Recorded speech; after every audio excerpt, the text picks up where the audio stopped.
Carter's seat is up for grabs in the 2026 midterm elections, and it's time voters have the opportunity to choose a representative who stands for the Constitution. Over the next 10 weeks, our Candidate Voices series will introduce you to the candidates running to represent Georgia's 1st Congressional District in the U.S. House of Representatives. Buddy Carter has held this seat since 2014, and we believe it's time for a change. 5051 Savannah will be interviewing all candidates for this House seat who align with our mission, upholding the Constitution and rejecting authoritarianism. We won't interview candidates whose views are fundamentally incompatible with our mission. If new candidates enter the race and share our values, we'll gladly add them to the series. Our goal is to help voters make an informed choice ahead of the May 19th primary. Each candidate will be asked the same question with responses limited to 5 minutes. We'll release one question per week, and all interviews will be available on our social media, YouTube channel, and website. Look for the series once a week. We're glad you're joining us. Hi, I'm here with Joey Palimeno, who's running for the seat in Georgia's 1st Congressional District for this fall. Joey, I have a question for you. What motivated you to run for this seat at this moment in time, and what do you think is at stake if we don't get it right? I just want to thank you for having me here. It's an honor. I appreciate what all you guys do. Two things really inspired me to step into this race. First is my son, Jason, and the daily struggle to make ends meet, for working class people. Jason is where my real journey in public service began. He was born with Down syndrome before he was even a year old. He had open heart surgery to repair 2 holes. At 2, he was diagnosed with hypothyroidism, and then right before COVID hit, he was diagnosed with leukemia. He would then endure 2.5 years of chemotherapy. Without his disability, though, Jason may not have had Medicaid, which means my family would have been bankrupted by the cost of saving my son's life. And even with Medicaid, we struggled. In a small rural community like mine, finding doctors who accepted his coverage meant long drives and constant uncertainty. And I began to thought it shouldn't have to be this hard, especially not in the richest country in the world. Every American deserves affordable, accessible health care, no matter their income or zip code, in my opinion. The second huge reason I'm running is really big is affordability. Because like so many, my entire adult life, I've been living paycheck to paycheck.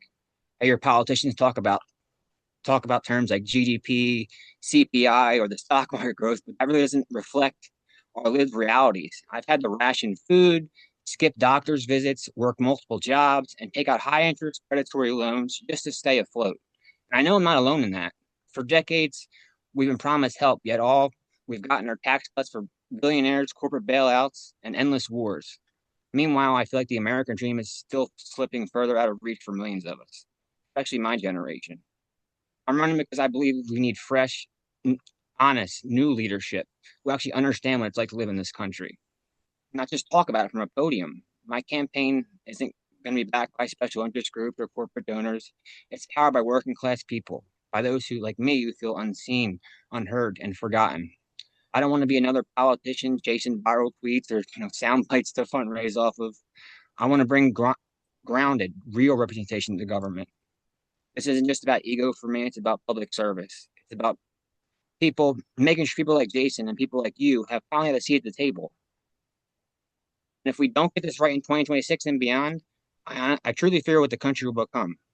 When Republicans took control of the House in the 2022 midterms, they promised to make life more affordable by addressing inflation. But instead, we saw more of the same: tax cuts for billionaires and the wealthy and big corporations, while everyday Americans were forced to shoulder the burden. And they've gone after vital programs like Social Security, Medicaid, and food stamps, things that working class families like myself rely on.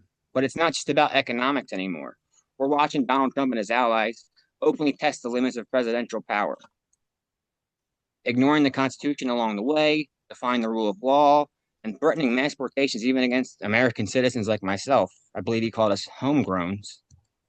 And we have a Supreme Court that has actually empowered his behavior, from overturning Roe versus Wade to even allowing the most corrupt official acts by a president of any party to be immune from prosecution. This is no longer about left versus right to me. It's about right versus wrong. It's about whether we're going to live in fear chaos and let authoritarianism take root, or whether we're going to fight back and protect our country. I believe we need a Congress that will actually do the job, one that's not afraid to put checks and balance on both the judicial and the executive branch, protect our rights, and deliver for people who make this country work. Thankfully, I still believe we have an opportunity to close those cracks in our democracy that this moment has exposed. And yeah, that's the big reason I stepped in. Thank you. I want this country to be better for my son and everyone else working. Like I said, I have felt ignored by politicians for so long, and it really does break my heart. I have seen them do stuff in the right way, with like child tax credits coming monthly and this and that, but it's always temporary provisions, and they let them expire. But I don't see, tax cuts for corporations expiring. I see them making them permanent. So I just never felt like I was a priority, or people like me a priority. Like the working class have just been unseen, unheard, and forgotten for way too long.